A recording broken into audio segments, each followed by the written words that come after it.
Unang salita ko, kung sino man po yung mga sponsor ng Cagayan na gustong bawiin ang kanilang mga binigay kay Kuya Dave before, gusto na po nilang bawiin, ipagkalob po nila sa iba, mag-PM lang po kayo sa akin. Hindi po masama sa aming kalooban na ibalik po ang inyong mga kaperahan. Pera po ninyo yan, pinagpaguran po ninyo. Ang akaala ko lang kasi na ibigay nyo na, hindi nyo na babawiin. Pero may mga nagsasabi na so PM lang po kayo sa akin at ipagkakalob ko po sa inyo ang yung listahan doon sa mga naibigay nyo na po.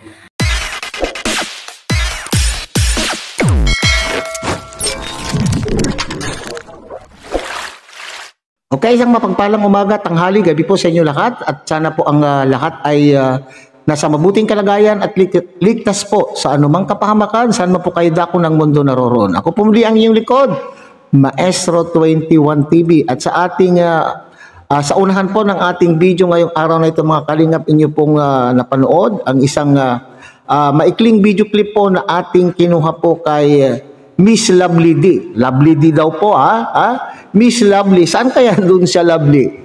Okay? Alright. So, ito yung sinasabi tungkol sa kaperahan. Mga kaperahan po na naiwan po ni Dave sa kanya pong Tatay Tekram. At pag-usapan po din natin dito sa ating video ngayong araw na ito mga kalingap, yung ano ang posisyon. Okay. So, ano ang posisyon po ng Manalastas family tungkol po doon sa mga perang nalikom, nabigay po ng mga nagmamahal po kay Dave na yung mga sponsors at ano po ang mangyayari dito. At dito naman po sa sinasabi po ni Miss Lovely D ay willing po siyang ibigay daw po.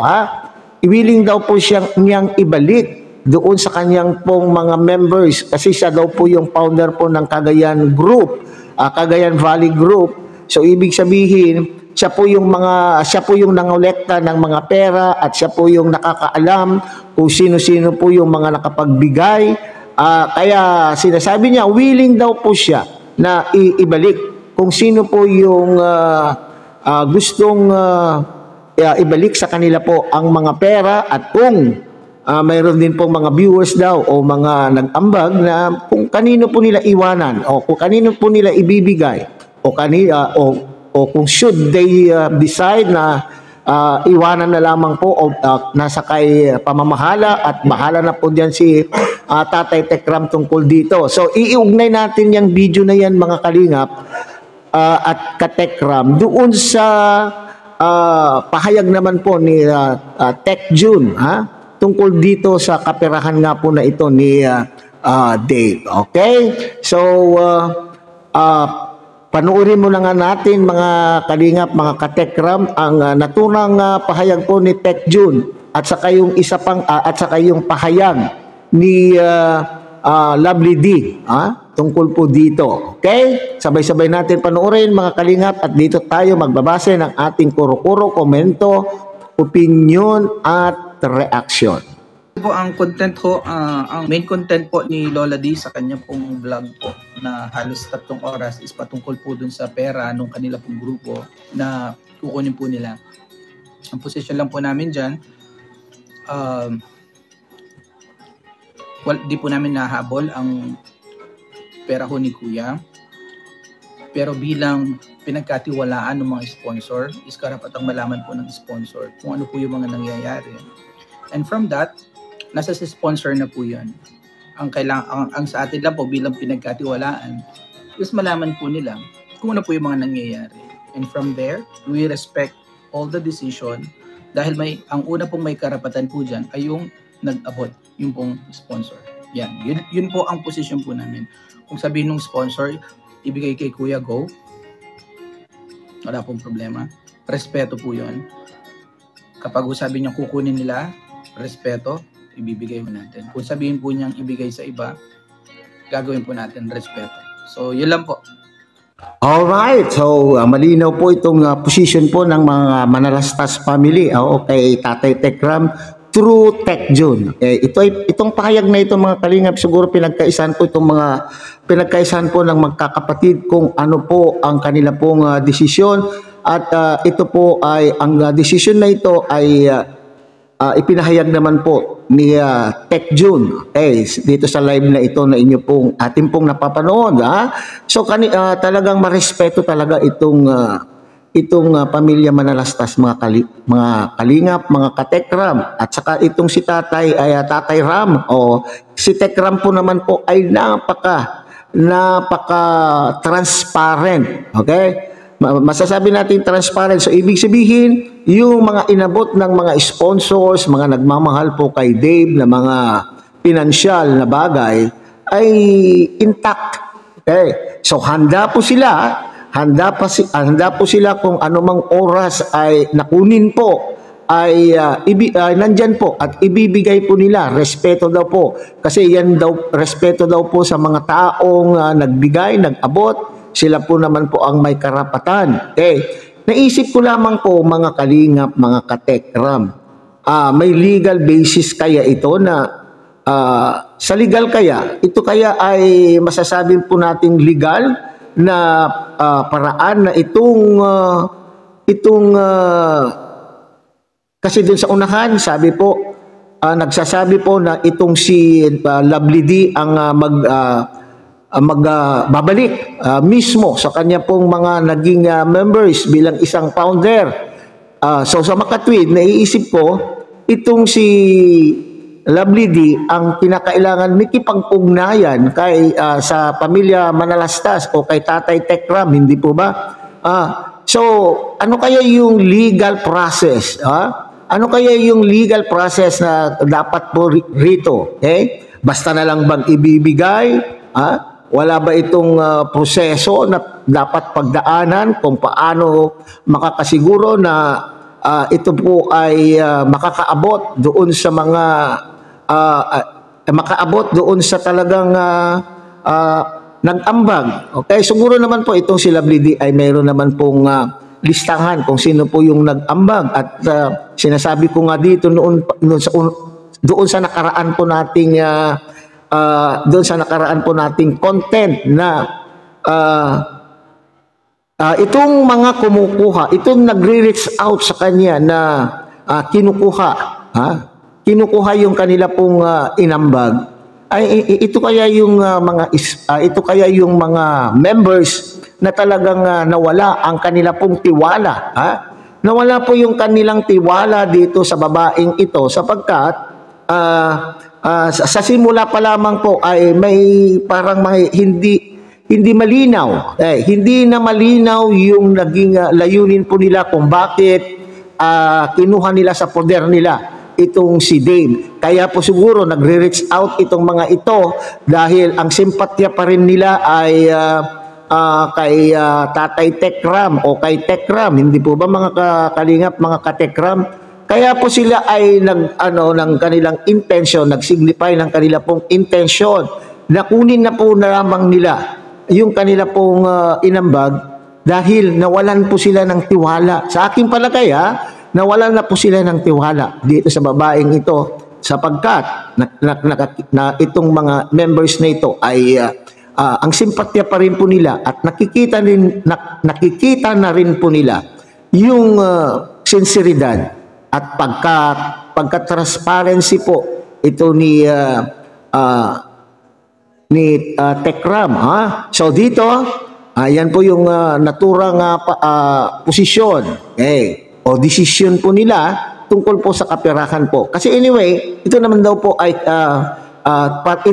intended. Itong perang ito naman po ay intended po kay Dave. So willing po sila. Kaya nga lamang sinasabi ko, dapat may legal process na mangyayari bago iabot ang pera. Okay? Kaso po, si Lola D, may mga binabanggit kung daw pong babawiin daw po nung nagbigay yung pera. Meron po siyang mga statement na gusto ko lang po pakinggan po natin about po ito dun sa 724,000 daw po na kukunin po nila kay Tatay Ram. At may So, ang tiniklaim po nila kay Tekram, mga kalingap, mga katekram, ay 700 plus. 700 plus thousand na naiambag nila. So itong halaga ba ito, in-expect ba nila na itong yung kanila pong kwentado, yung kanilang kwenta sa kanila pong listahan ay ito pa rin ba? Ito pa rin ba yung total amount? In-expect ba nila na ito pa rin ba yung total amount? O papaano naman po yung mga nagastos po? Alam po naman po ninyo na habang lumalaki po ang bata, habang padaan ang mga araw, ay may mga gastusin din po ni Dave sa kanya pong paglaki, sa kanya pong pag-aaral. So dapat ay hindi na ito, yung sinasabi po nila na 724,000 na nasa listahan po nila, they should not be expecting the same amount. Kasi baka mamaya, ito yung kwenta namin sa aming listahan. Yan na naman, doon na naman po magsisimula po ang kaguluhan dahil hindi magkasundo kung ano po yung total amount. Dapat mag-reconcile itong dalawang magkabilang panig.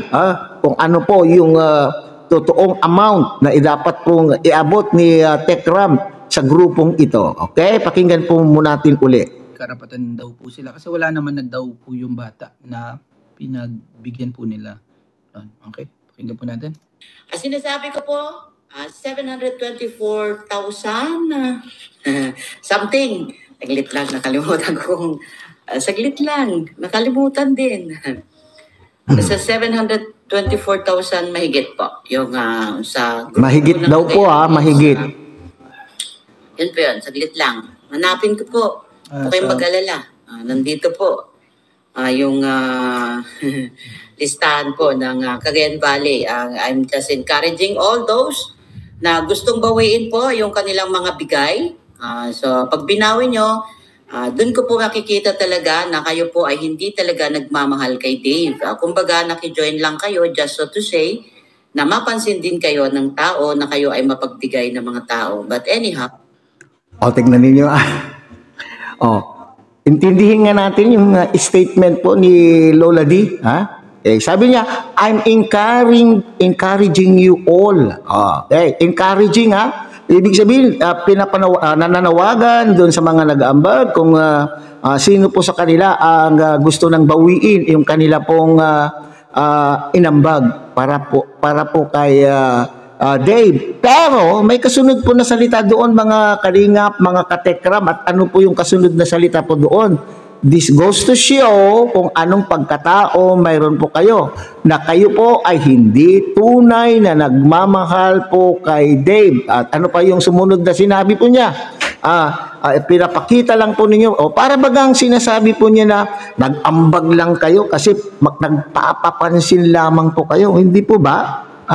Nagpapapansin lamang. Ngayon, ibalik po natin kay Lola D ang sinasabi po niya.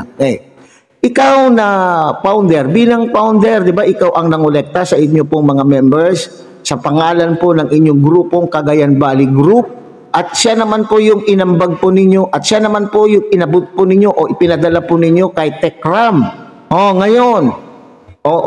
Ngayon naman sinasabi mo, I'm encouraging everyone. Magsabi lang kayo at ibabalik. Sabi mo, bakit at binabawi mo at sinasabi mo dyan na nagpasikat lang kayo?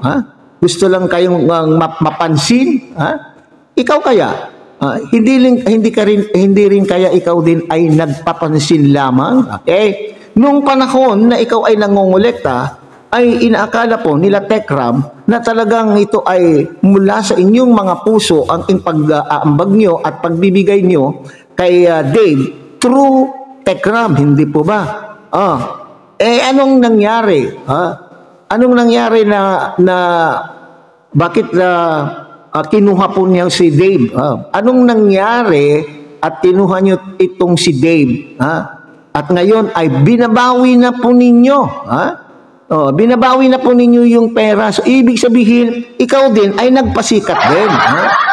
Nagpasikat at dahil ito pa, at dahil ikaw ay mayroon channel, ibig sabihin pala ginamit mo lamang po itong si Tekram, ginamit mo lamang po itong si Dave, ginamit mo lamang po ang community po nitong Tekram upang ikaw ay makilala, parang ikaw ay naging solicitor general, ikaw ang nag-solicit sa iyong mga members, at ipinaabot mo sa Tekram, kay Tekram at sa kanyang community na ikaw ay ipinakita mo. So ibig sabihin, ang nakapront doon na nakikilala ay itong ikaw, hindi po ba? Ikaw yung nakilala na ay ang bait naman ng founder na ito. Siya po ang gumawa ng pamamaraan upang makalikom ng pera at para po sa kinabukasan ni Dave.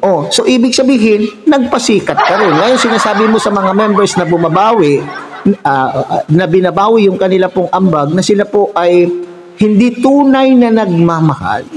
Di ba sinasabi natin, sa akin palagay dyan, binabawi po nila yung mga ambag nila. Kasi wala silang katiwa-tiwala sa iyo. Naalis o natanggal yung kanilang tiwala. Kasi hindi malinaw sa kanila kung ano yung intention mo. Kung ano yung intention ninyo na pagkuha po nyo sa poder po ninyo si Dave. Di po ba? So wala na pong silang tiwala. So ngayon, di bumalik din sa iyo yung iyo pong sinabi sa iyong mga members na ikaw ay nagsasabi na nagpasikat lang kayo. Hindi kayo tunay na nagmamahal. Ikaw, tunay ka bang nagmamahal kay Dave?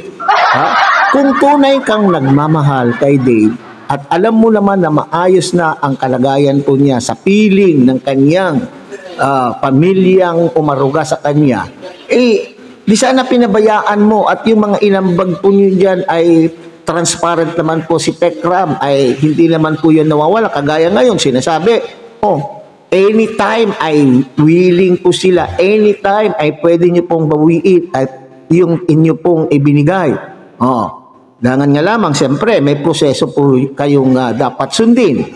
Lalo ngayon at hindi solid ang inyo pong mga members. Kayo na rin po ang nagsabi na mayroon mga members kayo na binabawi yung kanila pong pera. So, dito ay mag-iingat-ingat dito po si Tekram, mga kalingap, mga katekram, kasi baka ito po ay simula rin po ng kaguluhan kung Okay, so willing po itong pamilya na sinasabi, kung sinabi po mga nag-ambag o mga naging sponsors na ito na iwanan na lamang sa kanila at ibigay sa mga karapat dapat bigyan dahil wala naman po dyan si Dave, ibigay na lamang po Tekram sa mga beneficiaries po ninyo na nangangailangan po ng tulong, nangangailangan po ng pabahay, nangangailangan po ng tulong sa pag-aaral. Okay. So, sino po dito ang nawalan? Kung halimbawa, ang karamihan po dyan sa mga members ay ganun po ang sabihin, sino po ang nawalan po rito? Di ba, itong si Dave, Sino ang nawalan dyan? Hindi si Dave. Yan kasi. Ulitin ko po ka Tekram para po clear. I'm just encouraging all those na gustong bawiin po yung kanilang mga bigay. So pag binawi nyo, dun ko po makikita talaga na kayo po ay hindi talaga nagmamahal kay Dave. Okay. Yan. Hindi nagmamahal kay Dave. Yung hindi solid na po yung dating members po ng Cagayan na Valley Group ng Dave fans. Kasi nga, binabawi. May mga nag-reach out na daw po kay Lovely D, kay Lola D. May nag-reach out na sa makatwid. Hindi din po sila kumbinsido o hindi din sila napayag. Hindi sila pumapayag na bawiin po ito ni Lola D at hindi nila malalaman kung talagang ito ay ibibigay kay Dave at magsisilbing at magagamit nito para sa kanya pong kinabukasan. Kasi sa nangyayari ngayon, nakikita po natin itong mga rason po nila Tekram na yung pera na inaambag po ng mga ng mga nagmamahal po kay Dave ay talaga naman pong intact yan para sa kinabukasan at hindi yan ibinibigay ng basta sa mga luho na gusto po ni Dave kasi alam po nila na ito ay ikakapahamak, maari ikakapahamak ni Kuya Dave. Itong grupo na kumalinga sa kanya ngayon, kumupkop sa kanya ngayon, di ba? Para lang maingganyo itong bata na sila po ay samahan. Ano po ang ginagawa? Lahat ng luho. Sinisilaw po nila itong si Dave ng mga material na bagay na hindi po nila iniisip na maaring ikakapahamak ng batang ito. Okay, so hanggang yan lang muna tayo mga kalingap, mga katekram muli. Pinapakiusapan po kayo ng inyong pong lingkod na sana po ay inyong tangkilikin ng munting channel na ito sa pamamagitan po ng inyong pagbibigay ng like, share, and subscribe. At tuloy pindutin na rin po ang notification bell at nang sa ganon, tayo pa rin po ay magkita-kita at magsama-sama sa susunod pa pong mga reaction videos na ating gagawin. Muli isang mapagpalang umaga, tanghali, gabi po sa inyo lahat. Mabuhay po kayo at God bless everyone.